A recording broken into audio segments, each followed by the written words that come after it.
Assalamualaikum warahmatullahi wabarakatuh.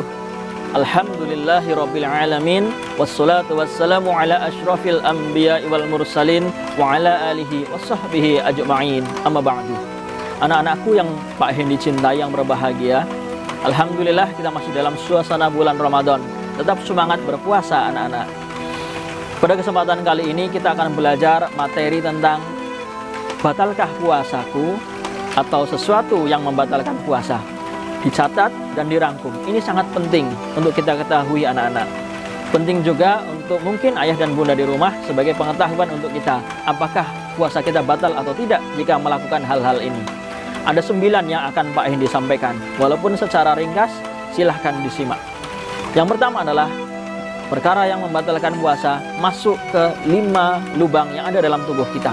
Lubang pertama adalah mulut, kedua hidung, ketiga telinga, keempat lubang kemaluan depan atau kubul, dan yang kelima lubang kemaluan belakang atau dubur.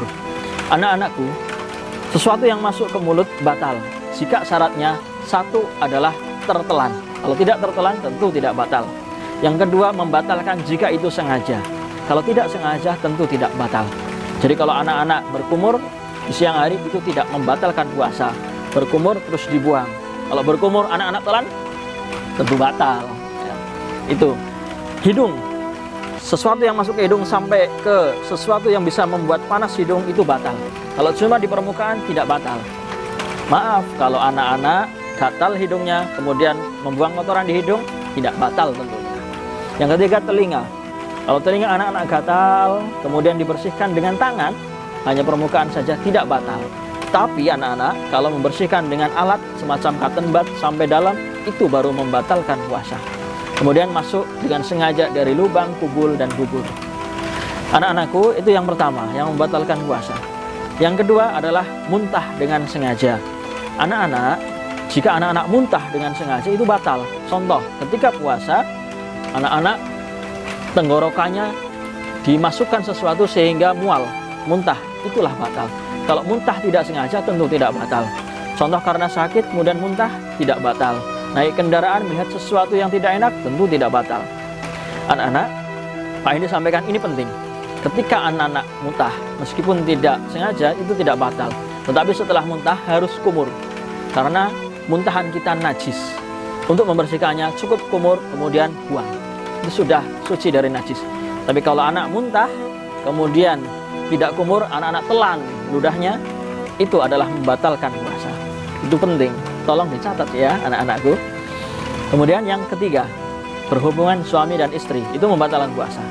Yang keempat, keluar mani, itu pun kalau sengaja. Kalau tidak sengaja tidak batal. Yang kelima, 6 dan 7 sampai dengan 7 itu berhubungan. Yang kelima, haid, keluar darah oleh seorang perempuan, haid membatalkan puasa. Yang keenam, nifas, keluar darah setelah melahirkan membatalkan puasa. Yang ketujuh, melahirkan. Meskipun melahirkan anak bayi karena keguguran itu pun membatalkan puasa. Yang kedelapan adalah hilang akal. Ada 3 macam hilang akal. 1, gila. Orang gila tentu tidak wajib berpuasa. Gila walaupun sebentar itu membatalkan puasa. Contoh seorang yang epilepsi itu membatalkan puasa. Hilang akal kedua adalah tidur. Tidur sepanjang hari tidak membatalkan puasa. Contoh anak-anak tidur dari habis sahur sampai nanti isya baru bangun, tidak membatalkan puasanya. Tapi yang ketiga, pingsan. Pingsan bisa jadi batal, bisa jadi tidak.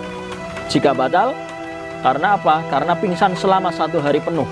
Tetapi sebentar saja anak-anak bisa, misal pingsan, sadar, kemudian terbangun, kemudian masih menjumpai puasa di siang hari, walaupun hanya sebentar, 1 atau 2 jam, maka itu dikatakan sudah berpuasa dan puasanya sah. Itu pingsan. Dan yang ke-9 adalah murtad, keluar dari Islam. Anak-anakku serta ayah bunda yang berbahagia, itulah 9 hal secara ringkas yang membatalkan puasa. Tolong dicatat, dirangkum, Pak Hendy ulangi. 1, masuk ke 5 lubang. Yang kedua adalah muntah dengan sengaja. Yang ketiga, berhubungan suami istri. Yang keempat, keluar mani secara sengaja. Yang kelima, haid. 6, nifas. 7, melahirkan. 8 adalah hilang akal, dan 9, murtad. Itulah 9 hal yang membatalkan puasa. Semoga bermanfaat. Terima kasih. Wallahul muwaffiq ila aqwamit thoriq. Assalamualaikum warahmatullahi wabarakatuh.